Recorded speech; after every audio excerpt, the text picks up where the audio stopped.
So we move on to Monza in the Super Formula. Not a track that Super Formula ever races at, but the Formula 1 do, and they were there just last weekend. And what on earth is Vettel doing? Like, how is he the number one driver of Ferrari? He's really being upstaged now by his younger teammate. I think for a couple of years they all thought, oh, it's the car, but it wasn't the car, because Leclerc is coming in and putting in some sterling performances and really giving Hamilton a run for his money. And I'm kind of glad to see Hamilton, not glad to see him getting beaten, but it's great to see some serious competition for him apart from his teammate, which Rosberg was a great competition for him, but not so much Bottas. Anyway, 11 races. Got 11 races for us today at Monza. I'm on pole after putting in the fastest time, which was a bit of a fluke because I sort of fluffed up the Variante chicane, but hey ho, I got it. Let's see if I can improve my starts though.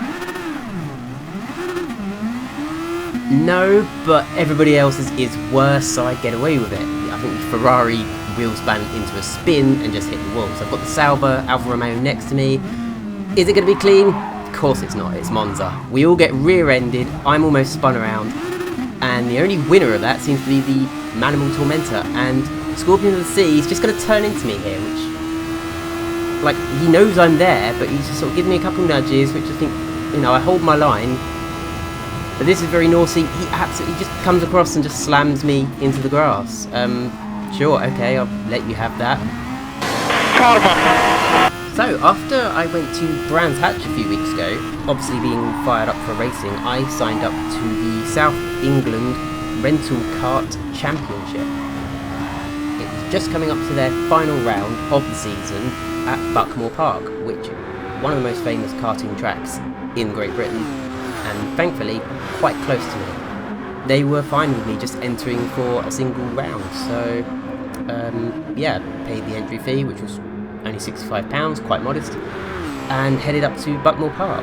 And as much as a race fan I am, quite ashamed to say, I had never raced at Buckmore Park. So I met up with the other drivers, and I thought, it's a rental kart championship, they're not going to be that good. If they were that good at karting, they'd be in the Pro Series with their own karts. Surely this is a, you know, fairly casual enthusiast affair.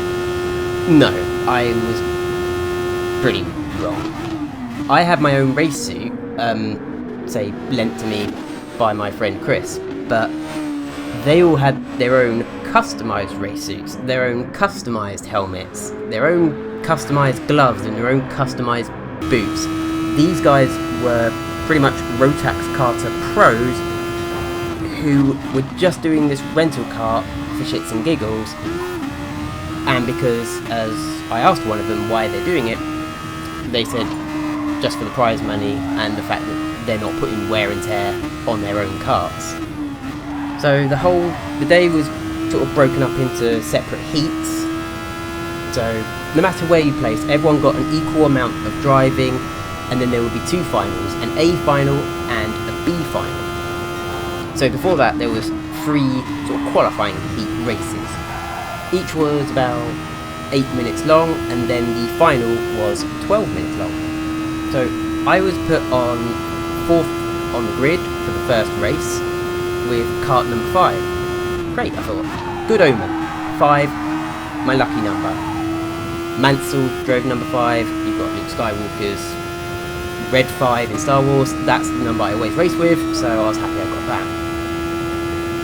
We got maybe 5 minutes to practice and just have a quick warm-up. So that was all the practice I had before taking on pro karters. I had a spin, but I thought, well, great, that's where I want to have my spin, in the practice. So I started on 4th, and I was fairly impressed with myself. I held 4th place for a couple laps. The first 3 guys, they started to get away. They were maybe a couple seconds ahead by the end of the second lap.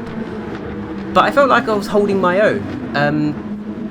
I think I had a train of karts behind me, but, you know, nobody had put in any stupid moves. It didn't seem like I was holding them up too much. But as I started to get braver and started to get faster, and I started to feel the pressure a little bit from the guys behind me, I did slip up. I made a mistake, and then one car went through, and as I sort of readjusted my position on the track, another couple carts slipped through, and then my confidence was on the floor. Before I knew it, I was sort of down to 8th out of 12 drivers in the race. And then down at the bottom of the track, where you've got the car park, which is where you've got the tightest corners, I may have spun it. And I was down to 11th. The only guy behind me was someone who'd also spun, or he might have been pushed off the track at some point, I'm not sure. But he sort of slowly caught me up, and I just waved him past because I thought, no, I'm going to have to use this race as another practice, really. So I let him past, and I followed him, hoping maybe I could learn a bit from him as I followed, but I think we were about as fast as each other, really. My fastest lap in the first heat might have been like 52 seconds. Heat 2 went better. I started near the back. Again, I think that was just random allocation, although by that point it could have just been because I was the worst out there. Sort of made some forward progress in that race. All the heats are sort of blurring in my head a little bit, but I did improve, and I think I didn't spin in that race, and I think I only came second to last in that race, so moving up the table slowly. Third heat, I think I did come last again. I think because everyone gets a chance to race everyone, I might have been largely with people who were going to go to the A final, whereas it was clear I was going to go to the B final. But my best laps did keep improving, and I think I got to a 51.5. And then the B final came along. I was on the back row, second to last. And the weird thing was, because you get a different kart each time, you get used to one kart and you go, right, that's how that kart feels, and then you get into the next kart and then it feels completely different. One wants to spin more easily. I think some of the guys said one of them just didn't want to turn right.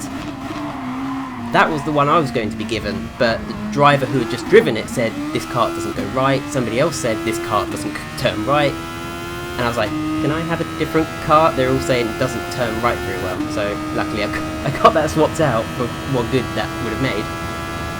And that race, I actually made up a few positions, and I finished right on the tail of 7th and 8th place, I think. So I think in that last race I came 9th. So overall, at the end of the day, I wasn't last, I wasn't second to last, I think I was third to last. Hooray! And with a best lap time of 51.3. Through the day, the leaders' times were mostly sort of 50.3. I think a couple of people might have even touched 49.9 seconds, but they were all really nice to me. Yeah, one of the worries through the day is, say, as a trans female, I rely on makeup a lot. So, yeah, and my voice, as you can tell, is like a bit dudish, but yeah, as a trans female, I rely on makeup a lot, and I had a little bit of makeup on, but, it mostly got rubbed off by the helmets. But they were still really, really nice to me, all supportive. They sort of noticed I was the only complete rookie among them, but just for the fact that I didn't come last, I think might have impressed a couple of the guys, but they were really nice. There was hugs, there was pats on the backs, there was, how many times have you been here, Cammie? None, never been here. So, yeah, they made me feel very welcome, and there was really great sportsmanship among the drivers. The celebrations at the end were good fun as well. Sadly, I didn't get the booby prize. I really wanted the booby prize. I should have just come last then to get the booby prize, which was Shrek on VHS. God, who wouldn't want Shrek on VHS? I'm sad I didn't get Shrek on VHS now.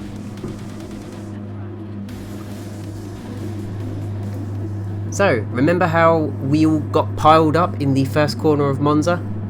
As is customary in any simulation racing game, I thought I'd check the replay.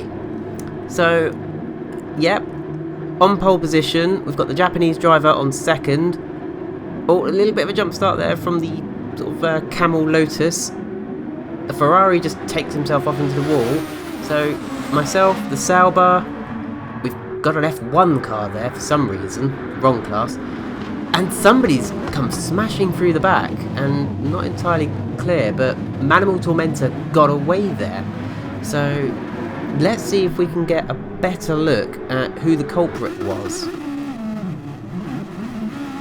So here we go, let's have a look, let's view from the back. We've got the Ferrari takes himself off into the wall, we've got a few Ferraris. Let's watch from Manimal, seeing as he did well, let's see if he can see who, oh.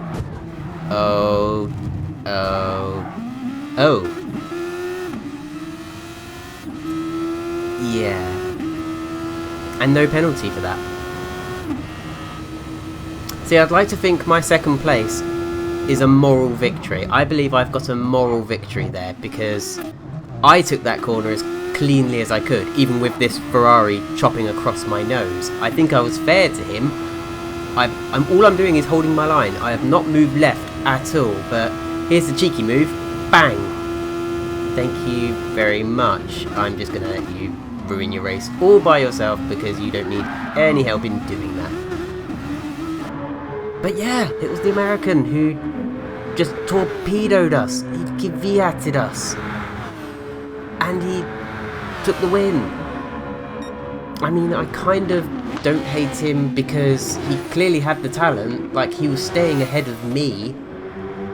That sounded so smug. He has the talent, he was staying ahead of me, but he was putting in the fastest laps of the race, so he had ability. It's not like he cheated his way to the front entirely. But yeah, I feel like I've got a moral victory. So anyway, I just want to thank you all for your ongoing support. Thank you for watching this video. Thank you for the support you gave me on the last video. Really appreciate the comments and the views. I didn't even expect the first video to break 100 views. It went over 120, I think, so I'm elated with that. Take care, and I hope to see you on the track.